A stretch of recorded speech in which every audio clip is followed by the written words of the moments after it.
밤이고 비가 막 내리는데 이 분위기가 좋아서 갑자기 밤 토크 영상을 찍고 싶어졌어요. 고등학생들이 야자를 10시까지 해요. 저도 10시까지 했거든요. 근데 그땐 몰랐어요. 야자를 하는 것이 이상하다는 걸 몰랐어요. 어른들도 똑같더라고요. 어른들은 또 회사에 가면은 또 풀타임으로 살아요. 내가 왜 하루 종일 공부해야 돼? 왜 하루 종일 일해야 돼? 내가 하고 싶은 것도 못하고. 오늘 토크 주제는 우리나라의 야근, 야자 문화에 대해서 얘기를 해보고 싶었어요. 우리나라는 진짜 신기한 게 많은 분들이 풀타임으로 삶을 사는 것 같아요. 우리들의 문제라고 저는 생각하진 않거든요. 사회의 문제라고 생각을 해요. 고등학생들이 야자를 10시까지 해요. 저도 10시까지 했거든요. 근데 그땐 몰랐어요. 야자를 하는 것이 이상하다는 걸 몰랐어요. 학교를 거의 아침 8시에 가서 저녁 10시까지니까 그냥 하루 종일이잖아요. 근데 제 친구들도 다 그렇게 하니까 저는 그게 이상하다고 생각은 못했어요. 어른들도 똑같더라고요. 어른들은 또 회사에 가면은 또 풀타임으로 살아요. 5시, 6시에 칼퇴를 하는 회사가 많지 않다 보니까 7시, 8시 또 회식이나 이런 거 있으면 더 늦어지고 제 주변 분들은 회사가 저녁 9시, 10시 끝나는 분들도 많이 있거든요. 그렇게 되면 또 고등학생 때 야자랑 똑같은 거예요. 저는 야자를 할 때는 그걸 못 깨닫다가 주변 어른들이 9시, 10시까지 회사를 가는 걸 보고 되게 충격을 먹었고 진짜 아침 일찍 출근을 해서 저녁 늦게 오는 걸 보고 아, 이걸 평생 해야 돼? 이걸 퇴직 전까지 이렇게 저녁 늦게까지 일해야 돼? 라는 생각이 들었거든요. 그냥 원래 이렇게 사는 거야 라는 그 틀에서 갑자기 띵 하고 나와버리니까 내가 왜 하루 종일 공부해야 돼? 왜 하루 종일 일해야 돼? 내가 하고 싶은 것도 못하고? 라는 생각이 들더라고요. 그리고 나서 나중에 제가 캐나다 선생님들과 일하다 보니까 캐나다 쌤들한테 이 얘기를 할 때마다 다들 너무 충격을 먹는 거예요. 학교를 10시까지 있다고? 막 이해를 못해요. 저녁은 가족이랑 안 먹어? 다른 일들은 언제 해? 취미생활 언제 해? 이렇게 풀타임으로 일을 하거나 공부하는 식의 문화가 잘못된 게 우리가 살아가는 데 있어서 일이나 공부만 중요한 게 아니라 정말 다양한 요소들이 균형이 잡히게 해서 살아야 건강한 삶이 되는 건데 예를 들어 공부만큼 중요한 게 내 건강 아니면 친구랑 노는 거 가족들이랑 시간 보내는 거, 휴식하는 시간 이 모든 것들이 다 필요한 건데 아침 8시부터 저녁 9시, 10시까지 공부하거나 일만 한다면 어디 한쪽이 되게 균형 잡히지 않은 사람이 되는 거잖아요. 예를 들어 내가 근력 운동을 하는데 한쪽 팔만 계속 근력 운동을 해. 그러면 균형이 대칭이 맞지 않는 거잖아요. 근데 이게 문제는 지금 우리 사회에서 이거를 현실적으로 만드는 게 너무 어렵다는 거예요.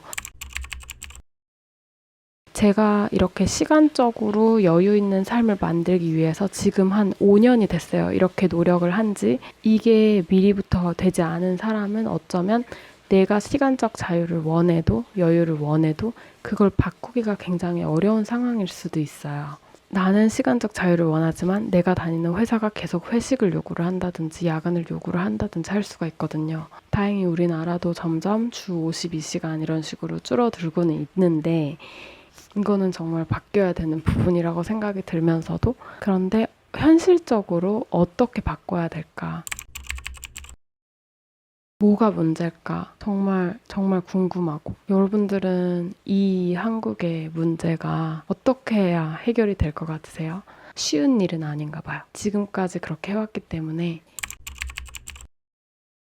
지금도 수많은 고등학생들이 밤 늦게까지 공부를 하고 있어요. 그런데 정말 우리가 그렇게 밤 늦게까지 공부를 해야 되는 게 맞을까? 그냥 6, 7시까지만 정말 집중해서 공부하고 나머지 시간에 자기 하고 싶은 취미생활을 할 수는 없을까? 시간이 있어야지 우리 고등학생 친구들이 이것저것 해보면서 나는 어떤 사람인지, 내가 잘하는 게 뭔지, 내가 좋아하는 게 뭔지, 이 세상은 또 어떤 재미난 일들이 있는지 그런 것들을 알아갈 수가 있는데 너무나도 여백이 없는 거죠. 여유가 없어요. 이건 되게 큰 문제라고 생각하거든요. 너무너무 행복해야 될 시기에 왜 허리 디스크가 올 정도로 하루 종일 앉아서 공부를 해야 되는 걸까? 저는 지금도 여전히 시간 여유가 있고 내가 하고 싶은 일을 더 많이 할 수 있는 현실적인 방법들을 계속해서 연구하고 생각하고 나름대로 노력을 하고 있어요. 저도 100%다 이뤘다고 할 수가 없죠. 왜냐면 지금 내가 그걸 이루었다고 해서 5년 후, 10년 후는 달라질 수도 있는 거고, 어떻게 해야 나를 포함한 또 내 주변의 가족들, 그리고 내 주변의 친구들, 그리고 다른 사람들이 정말 최소한 하루의 반 이상의 시간은 내가 하고 싶은 일을 하며 편안하게 살아야 되는데, 정말 하루의 대부분의 시간을 내가 하기 싫어하는 일, 돈을 벌기 위한 일만 해야 된다면 정말 그게 최선일까? 오늘은 딱히 어떤 해결책이나 이런 건 아니고 그냥 우리가 당연하게 생각하는 매일 공부해야 되고 열심히 해야 되고 밤 늦게까지 일해야 되고 그게 정말 맞을까? 저는 사실 누가 주 5일 일하는 걸 만들었을까? 그러니까 이게 다 사회가 발전해 가면서 점점 생긴 것이긴 하지만 일주일에 딱 단 이틀만 나에게 자유시간이 주어지는 게 최선일까? 오늘 최선이라는 말을 너무 많이 하는 것 같아요. 그냥 저는 그런 의문을 던져보고 싶어요. 정말 제가 좋아하는 주제이고 많은 생각을 하게 하는 주제인 것 같아요. 여러분들의 생각은 어떠신지 이 밤에 또 진지한 이야기를 한번 해봤습니다. 이런 이야기 혹시 여러분들 저와 함께 나누고 싶으시면 또 댓글로 알려주시고 여러분 좋은 밤 되세요. 안녕. 저 진짜 자야 돼요. Good night.